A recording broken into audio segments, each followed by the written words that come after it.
Today I'm answering a question regarding graveyard dirt. Now, the question was, does it matter if the graveyard dirt is organic or non-organic? Will it affect the spell working? So this isn't the only question I've had on this, so maybe many of you have this same question, so I'll answer it as simply as I can.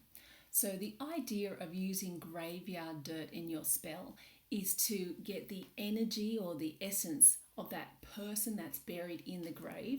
Their energy has gone into the dirt surrounding that grave, and the idea is that we request some of their dirt, and in payment for the use of that dirt, we leave something at the grave, right? And then we work with the spirit or the energy from that graveyard dirt. Now,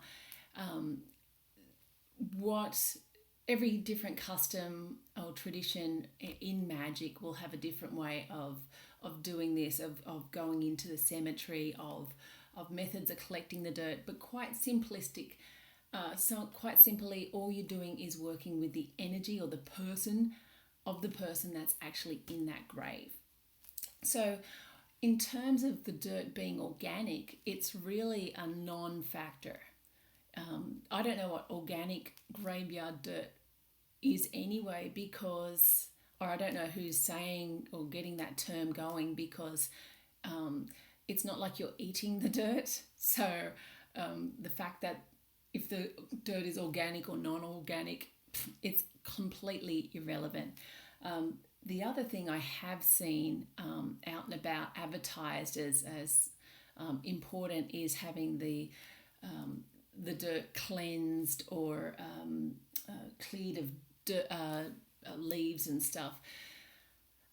Once again, that is irrelevant, because we're not making a display of this dirt. It's not important to have it looking pretty or blessed, because what we're doing is working directly with the energy from that dirt, or even the spirits from that grave. And I'll explain why. Sorry for jumping around all over the place. But for example, with me, when I go up to the grave, I ask the spirit of the person that's in that grave, is it okay that I work with you? I'll give them a little bit of a brief about the spell I want to use, or because I'm normally doing client spells, so I'm asking the spirit who's in the grave, would they like to work with me on this spell? I'll share with them a little information about the client and the spell, and then if I get a negative feeling about their desire, I'll leave that grave. But if they feel okay about it, so I'm feeling okay about it, my energy's okay, I'll actually leave something small. It's really just quite symbolic, and it's a thanks, because I'm not going to think for 2 seconds that leaving a couple of coins on a grave would actually be significant to the person that's in there. It's just a mark of respect, like a barter, if you like. But I don't think that this is like the reason why they're going to work with me at all.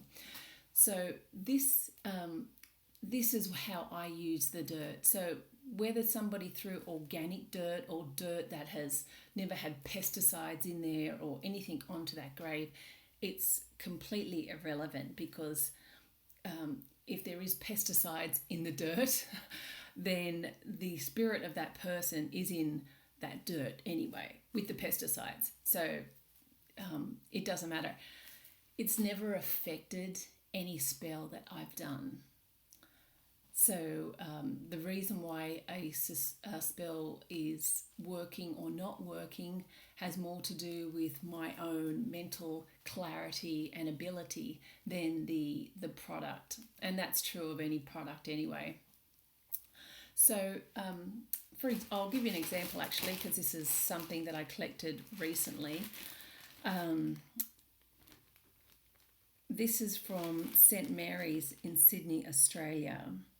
And I went to this cemetery. I had no idea about the graves there, or who was buried inside those graves. So I just walked around the cemetery actually for around half an hour before I got a good feeling about um, who I should collect this dirt from. And so I requested actually at a few graves before I actually chose a specific grave. And and there ends up being three people that were buried inside the same grave area. I took a picture of their headstone, and and when I got home, I actually researched a little bit about these names and about the period that they were born in and the period that they died, and also taking into account the country, the country that I'm in, because I'm still in Australia right now.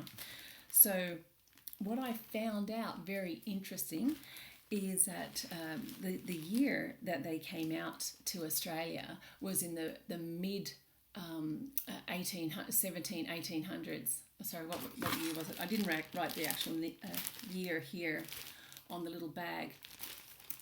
But I remember when I researched, it was about halfway through when the English were sending convicts to Australia. And so I knew that this family that's buried there was sent to Australia under duress. They didn't want to come out on a horrible ship and go through those conditions and come out to such squalor. There was nothing here in Australia at the time. These convicts really set up the country, especially Sydney and so forth. And they were criminals. So when I found out that, and I'm actually starting to introduce the dirt or the spirit into my spell, I acknowledged their life, how hard that would have been, and that I'm not suggesting that they are true gangsters or criminals, just that perhaps they went through hardship, perhaps they did some small crime.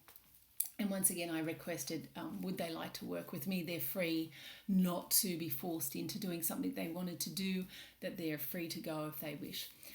So, but yeah, so at the end of the day, what I know about these people from this dirt is that they were convicts. And convicts were known as criminals, and so that's what I needed to create this specific spell I was working for, which was I needed somebody with a criminal background to do chaos magic spell for me. Okay, very long-winded response. I said it was going to be short and sweet, but I'm just hoping that's going to answer your questions about the necessity for organic graveyard dirt.